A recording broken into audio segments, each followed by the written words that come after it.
Hello friends, the explain में आपका स्वागत है। अफ्रीका के 24 ट्रिलियन डॉलर के खजाने को लूटने की रेस में क्यों है चीन, अमेरिका, और इसके चक्कर में क्यों पड़ गए हैं ये सभी देश। कांगो में क्या मिल गया है कि इतने बड़े सभी देश मिलकर लूटने की फेर में लगे हैं। साल 2012 के संघर्ष के बाद अफ्रीकी देश कांगो का एक बार फिर से संघर्ष की आग में जल रहा है। विद्रोही गुट M23 ने रणनीतिक तौर पर बेहद महत्वपूर्ण माने जाने वाले गोमा शहर पर करीब नियंत्रण हासिल कर लिया है, जिसके बाद शहर के लोगों का पलायन शुरू हो गया है। कांगो में पहले से ही 40 लाख से ज़्यादा लोगों को विस्थापितों की तरह रहना पड़ रहा था।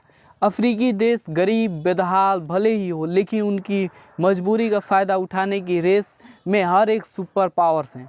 इसी के बीच पूर्व लोकतांत्रिक गणराज्य कांगो DRC के जो सबसे बड़े शहर गोमा में हालात खतरनाक हो चुके हैं और सोमवार 27 जनवरी को रवांडा समर्थित विद्रोहियों ने शहर पर कब्जा करने का दावा किया है। जी हाँ फ्रेंड्स, ये शहर सामरिक तौर पर काफ़ी ज़्यादा महत्वपूर्ण है क्योंकि यहाँ की ज़मीन में खरबों डॉलर की खनिज संपदा छुपी हुई है, जिसे अभी तक बाहर नहीं निकाला गया है और कहीं ना कहीं इन सभी का नज़र उस पे है।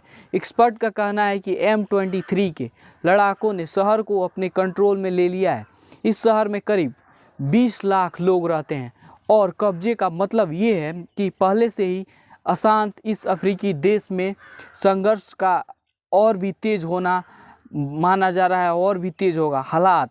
लेकिन यहाँ पे क्यों इतना गंभीर समस्या बना हुआ है? रिपोर्ट के मुताबिक गोमा एक शहर का नाम है, पर जो विद्रोही हैं, विद्रोहियों के कब्जे के बाद हज़ारों लोग अपने घरों से भाग चुके हैं और इस शहर से अभी तक 10 लाख से ज़्यादा लोग विस्थापित हो चुके हैं।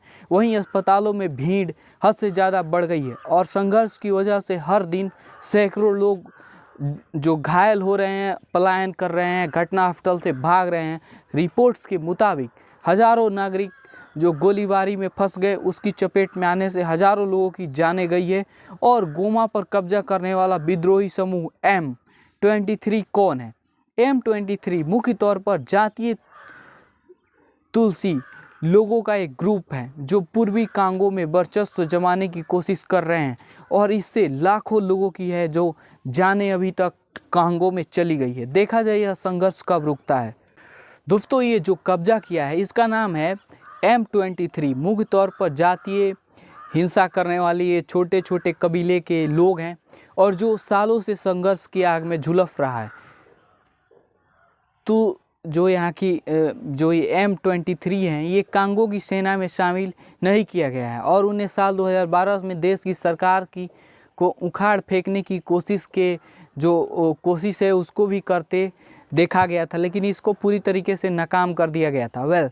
लेकिन जो ये ग्रुप है, ये 2022 में इसने एक बार फिर से सिर उठाना शुरू कर दिया।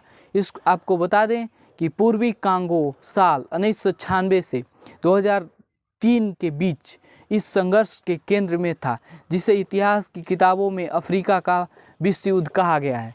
कितना भयानक हो सकता है आप समझ सकते हैं। इस दौरान क्षेत्र में कई विद्रोही गुट एक्टिव थे जो धातुओं और तांबे, कोबाल्ट, लिथियम, सोने खदानों का जो है कब्जा करने का काम करते थे, संघर्ष में शामिल हो गए हैं। रिपोर्ट्स के मुताबिक इस दौरान 60 लाख से ज़्यादा लोगों की मौत हुई थी उस समय। लेकिन ये संघर्ष कितना भयावह था इसका अंदाज़ा 1994 में कांगो के पड़ोसी देश रवांडा में हुए नरसंहार से लगाया जा सकता है, जब हुतू मिलिशिया ग्रुप ने 5 लाख से 10 लाख के बीच जातीय तुत्सी लोगों के साथ साथ उदारवादी है हुतू मूलनिवादी तत्व के लोगों की बेरहमी से हत्या कर दी। इसके बाद जब ये लोग फिर पनप रहे हैं और यहाँ पे फिर हत्या, लूट और ये लोग कब्जा करना चाह रहे हैं, लेकिन इनसे कुछ होगा थोड़े। बड़े बड़े सुपर स्टार आएंगे और कब्जा करके लेके चले जाएंगे। कांगो के अधिकारी उनकी रक्षा करते नज़र आ रहे हैं वहाँ की लोगों की। रवांडा के अधिकारियों का कहना है कि हुतू रवांडा की तुत्सी आबादी के लिए खतरा है। वहीं M23 दावा करता है कि वे रवांडा के मूल निवासी तुत्सी और कंगोली लोगों को भेदभाव से बचाता है। लेकिन दोस्तों, यहाँ पे तनाव जो है बहुत तेज़ी से उभर रहा है और लाखों लोगों की जान गई है। इसीलिए हमने समझा इस रिपोर्ट को कवर किया जाए। बाकी यहाँ पे खनिज के लिए लड़ाई होता है और खनिज कोई दूसरा देश निकाल कर लेकर चला जाता है, ये लोग मुंह ताकते रह जाते हैं। बाकी अब यहाँ तक इस वीडियो को देख रहे हैं तो जुड़िए हमारे साथ और देखते रहिए दिग्स प्लान।